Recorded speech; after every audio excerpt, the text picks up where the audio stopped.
Awalnya kedua pihak terlihat saling adu argumen saat tengah digelar penertiban pedagang yang berjualan di trotoar. Sang petugas Satpol PP berulang kali menepuk tangan sang pedagang.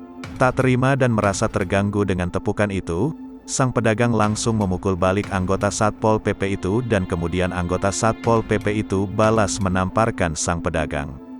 Sontak anggota Satpol PP yang lain langsung berusaha melerai keduanya. Sikap arogan anggota Satpol PP dan pedagang akhirnya berakhir damai setelah dilakukan mediasi yang difasilitasi oleh Kasatpol PP Kota Sabang, tokoh masyarakat serta Babin Kamtibmas setempat. Sementara itu anggota Satpol PP yang menamparkan pedagang itu akan tetap diberi sanksi berupa dikarantina dan tidak boleh ikut berbagai aktivitas di lapangan sementara waktu.